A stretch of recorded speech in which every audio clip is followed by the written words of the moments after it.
Hello UBC. I thought I'd post up a little video today discussing and showing some of the alternatives to traditional tatami for cutting and the reasons why. First off, the main reason you'd say, why would you cut anything other than traditional true tatami? And the reason is pretty simple. It's availability and cost. So first we'll get into what a lot of us are seen cutting.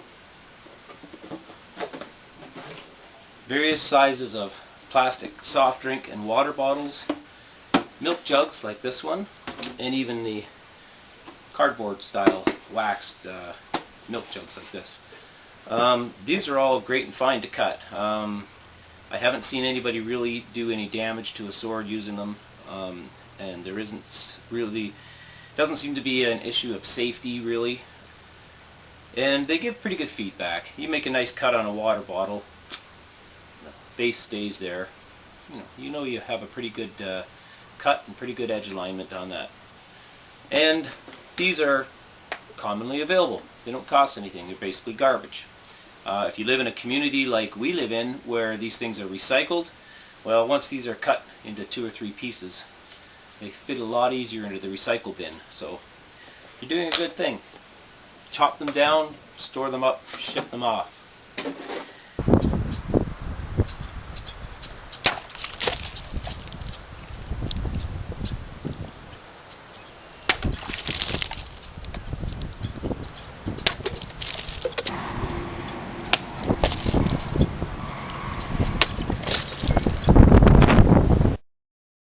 A lot of people have discussed things like paper and cardboard, everything from cardboard tubes and newspaper rolled up.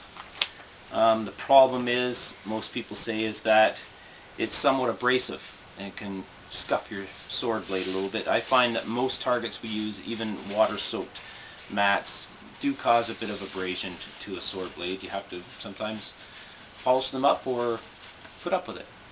The problem with most of this is water is used in a lot of cutting as far as tatami and mats go as a lubrication, as well as giving some swelling and density to the material.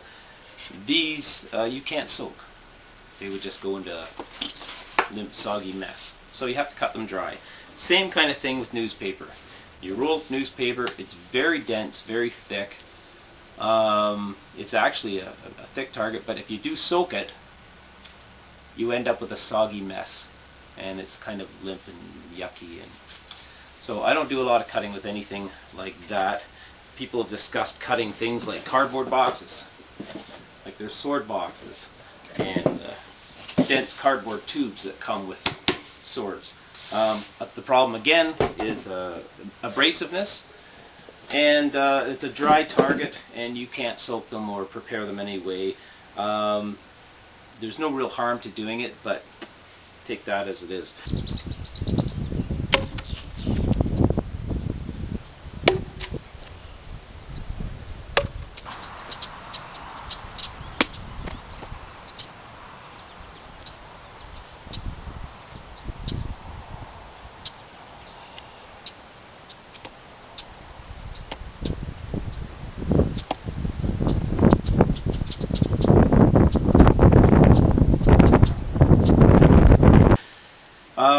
Beach mats.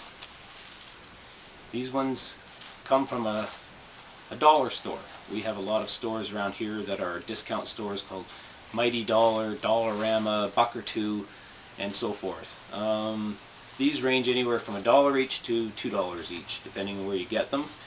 They're about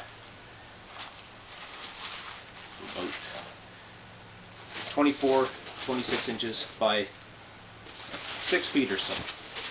And they're very similar to traditional tatami, that they're made with a reed grass or straw grass of some sort that's been woven together, and you can prepare them the exact same way. You roll them, tie them, soak them, and cut away. The difference is that this is a finer material. You can't soak it as long.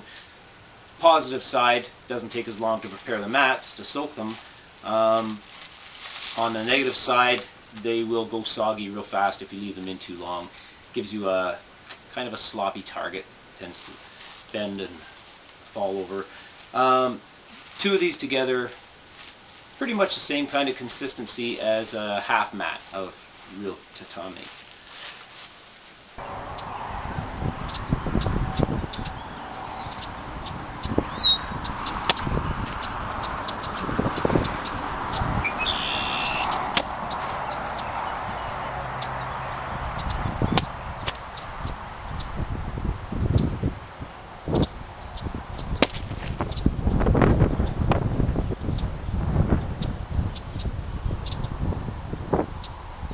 Here's an interesting one. I get asked about this a lot because in a couple of my videos I'm hacking up one of these. We call them pool noodles. It's a dense foam material that are sold in the dollar stores. About 4 feet long, and it's as you can see, it's quite dense. Already has a hole down the middle, so nice and easy to mount on your peg. And they actually are kind of fun to cut and cut well. These are $1. They're even cheaper than the single roll of beach mat. And the only problem that I think with them is they're non-recyclable. There's not much you can do with them after you cut them up except stash them in the garbage and get rid of them.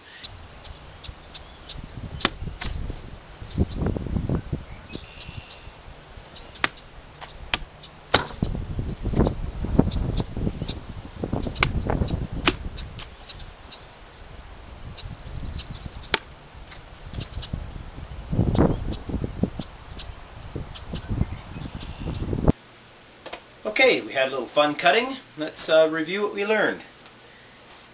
The cheapy targets, the jugs, milk cartons, water bottles, they all cut pretty good. They're affordable, easy to dispose of if you recycle, and available, cheap. That's the main two things.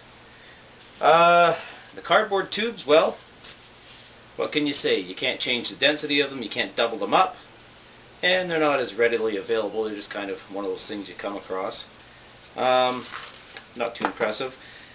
The newspaper roll had quite a bit of resistance, actually a bit too much for my liking. The problem is that it doesn't expand very well, so if you're trying to force them onto a peg, it doesn't work too good. Maybe if you rolled a small cardboard tube or something in the middle of it first, or put a spacer in when you rolled it, took the spacer out so that you could fit it on there, that might work. But still, it's a soggy mess. I'm not too impressed with it. The pool noodle. Cheap. And despite its density, it was actually very little resistance. There was nothing there. It was like cutting through butter. A lot of fun. But again, the price is good, the availability is good, but not that great of a target. The beach mats. That was a double roll I was cutting. Again, cheap. A couple of bucks for a double roll. Probably the closest thing we can get to traditional tatami. And gives us good response, and you like to see those pieces fly off and unravel in the air. And it's all good fun. So there you have it, a little bit of everything, the hows and whys of alternate cutting medium. Have fun, keep cutting, be safe.